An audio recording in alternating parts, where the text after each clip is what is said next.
Hi friends, ನಮಸ್ತೆ ಎಲ್ರಿಗೂ. Welcome to Akash kitchen. ನಾನಿವತ್ತು ಬಿಸಿ ಬಿಸಿ ಮುದ್ದೆಗೆ ಅನ್ನಕ್ಕೆ ಸೂಪರಾಗಿರೋ ಕಾಂಬಿನೇಷನ್ ಒಂದು ಅವರೆಕಾಳು ಮೀನುಳಿ ಮಾಡ್ತಾಯಿದ್ದೀನಿ. ಹೇಗೆ ಮಾಡೋದು, ಏನೆಲ್ಲ ಇಂಗ್ರೀಡಿಯೆಂಟ್ಸ್ ಬೇಕು ಅಂತ ನೋಡೋಣ ಬನ್ನಿ. ನೀವು ಹೊಸ್ದಾಗಿ ಏನಾದರೂ ನನ್ನ ಚಾನಲ್ ನೋಡ್ತಾ ಇದ್ದರೆ ಸಬ್ಸ್ಕ್ರೈಬ್ ಮಾಡ್ಕೊಳ್ಳಿ. ವಿಡಿಯೋ ಇಷ್ಟ ಆದರೆ ಒಂದು ಲೈಕ್ ಮಾಡಿ, ಶೇರ್ ಮಾಡಿ, ಕಮೆಂಟ್ ಮಾಡಿ ತಿಳಿಸಿ ಹೇಗೆ ಬಂತು ಅಂತ. ಈಗ ಹೇಗೆ ಮಾಡೋದು, ಏನೆಲ್ಲ ಬೇಕು ಅಂತ ನೋಡೋಣ. ಸಾಂಬಾರು ಮಾತ್ರ ಸೂಪರಾಗಿದೆ. ನೀವು ಒಂದ್ಸಲ ಟ್ರೈ ಮಾಡಿ. ನನ್ನ ಇದರಲ್ಲಿ ಖಂಡಿತ ನಿಮ್ಗೆ ಇಷ್ಟ ಆಗುತ್ತೆ. ಈಗ ಹೇಗೆ ಮಾಡೋದಂತ ನೋಡೋಣ. ಇಲ್ಲಿ ನೋಡಿ, ನಾನು ಬಾಣಲೆ ಇಟ್ಕೊಂಡಿದ್ದೀನಿ. ಅವರೆಕಾಳು ಸೇರಿಸ್ಕೊತಾ ಇದ್ದೀನಿ. ಅವರೆಕಾಳು ಸೇರಿಸ್ಕೊಂಡು ಸ್ವಲ್ಪ ಚೆನ್ನಾಗಿ ಹುರ್ಕೊಂತೀನಿ. ಯಾಕೆ ಎಲ್ಲಿ ಅಂದರೆ ಒಣಗಿದ ಮೀನು ಮತ್ತು ಹುರಿದ ಅವರೆಕಾಳು ಸೇರಿಸಿ ಸಾಂಬಾರು ಮಾಡೋದ್ರಿಂದ ಅವರೆಕಾಳು ಚೆನ್ನಾಗಿ ಫ್ರೈ ಮಾಡ್ಕೊಳ್ಳಿ. ಅಂದರೆ ಸೀಸಕ್ಕೆ ಹೋಗಬೇಡಿ. ಮಧ್ಯಮ ಉರಿಲಿ ಇಟ್ಕೊಂಡು ಚೆನ್ನಾಗಿ ಫ್ರೈ ಮಾಡ್ಕೊಳ್ಳಿ. ನೋಡಿ, ಇದು ಫ್ರೈ ಆಗಿದೆ. ಇವಾಗ ನೋಡಿ, ಇಷ್ಟ ಆದರೆ ಸಾಕು. ಇವಾಗ ಇದನ್ನು ತೆಗ್ದು ಸೈಡಲ್ಲಿ ಇಟ್ಕೊತೀನಿ ನಾನು. ಈಗ ಅದೇ ಬಾಣಲಿಗೆ ನಾನು ಒಣಗಿದ ಮೀನು ಕರ್ಮೀನು ಸೇರಿಸ್ಕೊತಾ ಇದ್ದೀನಿ. ಈ ಥರ ಆದರೂ ಇರುತ್ತೆ ತಗೊಳ್ಳಿ, ಇಲ್ಲಾಂದರೆ ತಲೆ ಬರುತ್ತಲ್ಲ ಸಣ್ಣ ಸಣ್ಣದು ಕರ್ಮೀನ, ಅದಾದರೂ ಸರಿನೇ. ಈ ರೀತಿ ಸ್ವಲ್ಪ ಡ್ರೈ ರೋಸ್ಟ್ ಮಾಡ್ಕೊತೀನಿ ನಾನು. ನೋಡಿ, ಜಾಸ್ತಿ ಹೊತ್ತು ಫ್ರೈ ಮಾಡಬೇಕಂತ ಏನಿಲ್ಲ, ಕರ್ಮೀನು ಬೇಗ ಫ್ರೈ ಆಗುತ್ತೆ. ಈಗ ಒಂದು ನೀರು ಇಟ್ಕೊಂಡಿದ್ದೀನಿ ಬೌಲಲ್ಲಿ, ಅದಕ್ಕೆ ಹಾಕೊತೀನಿ. ಅದಕ್ಕೆ ಹಾಕೊಂಡು ಕ್ಲೀನಾಗಿ ಕಲ್ಲು ಏನಾದರೂ ಇದ್ದರೆ ಹೋಗಲಿ ಅನ್ನೋ ಕಾರಣಕ್ಕೆ ಈಗ ಒಂದು ಮಿಕ್ಸಿ ಜಾರ್ ತಗೊಂಡಿದ್ದೀನಿ. 2 ಟೊಮೊಟೊ ತಗೊಂಡಿದ್ದೀನಿ. ನಾನು ಇಲ್ಲೊಂದು 3 ಜನಕ್ಕೆ ಆಗೋವಷ್ಟು ಸಾಂಬಾರು ಮಾಡ್ತಾಯಿರೋದು. ಹಾಗಾಗಿ ಕಡಿಮೆ ಕ್ವಾಂಟಿಟಿ ಸೇರಿಸ್ಕೊತಾ ಇದ್ದೀನಿ. ಈರುಳ್ಳಿ ಮತ್ತು ಬೆಳ್ಳುಳ್ಳಿ, ಸಣ್ಣ ಈರುಳ್ಳಿ ಇದ್ದರೆ ಇನ್ನೂ ಟೇಸ್ಟ್ ಚೆನ್ನಾಗಿರುತ್ತೆ. ಇದ್ದರೆ ಸೇರಿಸ್ಕೊಳ್ಳಿ, ಆಪ್ಷನಲ್. ಇಲ್ಲಾಂದರೆ ಸ್ಕಿಪ್ ಮಾಡಿ. ಈಗ ಸ್ವಲ್ಪ ಹಸಿ ತೆಂಗಿನಕಾಯಿ. ತುಂಬ ಇಂಗ್ರೀಡಿಯೆಂಟ್ಸ್ ಏನು ಬೇಕಾಗಿಲ್ಲ. ಸಾಂಬಾರು ಪುಡಿ ಇಲ್ಲಾಂದರೆ ಧನಿಯಾ ಪುಡಿ, ಖಾರದ ಪುಡಿ ಈ ಥರ ಸೇರಿಸ್ಕೊಳ್ಳಿ.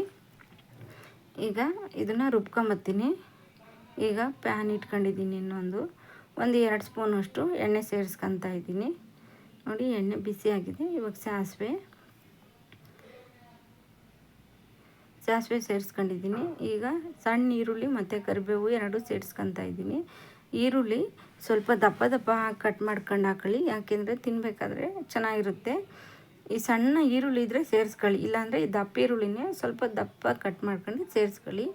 ಈಗ ನಾನು ಕ್ಲೀನಾಗಿ ಹುರಿದ್ಬಿಟ್ಟು ನೀರಿಗೆ ಸೇರಿಸಿ ಇಟ್ಕೊಂಡಿದ್ದೆ ಕರ್ಮೀನ, ಅದೆಲ್ಲ ತೊಳೆದ್ಬಿಟ್ಟು ಕ್ಲೀನಾಗಿ ಈಗ ನಾನು ಇದಕ್ಕೆ ಸೇರಿಸ್ಕೊಂಡು ಸ್ವಲ್ಪ ಹೊತ್ತು ಫ್ರೈ ಮಾಡ್ಕೊತೀನಿ. ಈ ರೀತಿ ನೋಡಿ, ಫಸ್ಟೇ ಒಣಮೀನು ಎಣ್ಣೆಲಿ ಫ್ರೈ ಮಾಡ್ಕೊಂಡಿದ್ದೀನಿ. ಸಾಂಬಾರು ಟೇಸ್ಟ್ ಇರುತ್ತೆ, ತಿನ್ನಬೇಕಾದ್ರೆ ಚೆನ್ನಾಗಿರುತ್ತೆ. ಈಗ ನಾನು ರುಬ್ಕೊಂಬಂದಿದ್ನಲ್ಲ ಮಸಾಲ, ಅದನ್ನು ಸೇರಿಸ್ಕೊಂಡು ಸ್ವಲ್ಪ ಫ್ರೈ ಮಾಡ್ಕೊತೀನಿ. ನಾವಿಲ್ಲಿ ಯಾವುದೂ ಫ್ರೈ ಮಾಡ್ಕೊಂಡಿಲ್ಲ, ಹಸಿ ಮಸಾಲ ಆಗಿರೋದ್ರಿಂದ ಸ್ವಲ್ಪ ಲೈಟಾಗಿ ಫ್ರೈ ಆಗಬೇಕದು. ಅಲ್ಲಿವರೆಗೂ ನಾನು ಫ್ರೈ ಮಾಡ್ಕೊತೀನಿ.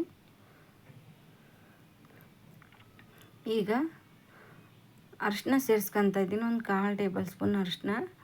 ಈಗ ಮಸಾಲೆ ಫ್ರೈ ಆಗೋಕ್ಕೆ ಉಪ್ಪು ಸೇರಿಸ್ಕೊತಾ ಇದ್ದೀನಿ. ಆಮೇಲೆ ನೀವು ನೀರು ಸೇರಿಸ್ಕೊಂಡಾದ್ಮೇಲೆ ರುಚಿ ನೋಡಿಬಿಟ್ಟು ಉಪ್ಪು ಸೇರಿಸ್ಕೊಳ್ಳಿ. ಜಾರಲ್ಲಿ ಉಳ್ಕೊಂಡಿದ್ದ ಮಸಾಲೆಗೆ ಸ್ವಲ್ಪ ನೀರು ಸೇರಿಸ್ಕೊಂಡು ಫ್ರೈ ಮಾಡ್ಕೊಳ್ಳಿ. ನೋಡಿ, ಈ ರೀತಿ ಅಂದರೆ ಸೈಡಲ್ಲಿ ಎಣ್ಣೆ ಬಿಟ್ಕೊಳ್ಳೋವರೆಗೂ ಸ್ವಲ್ಪ ಫ್ರೈ ಮಾಡ್ಕೊಳ್ಳಿ. ಹಸಿ ಸ್ಮೆಲ್ಲೆಲ್ಲ ಹೋಗುತ್ತೆ.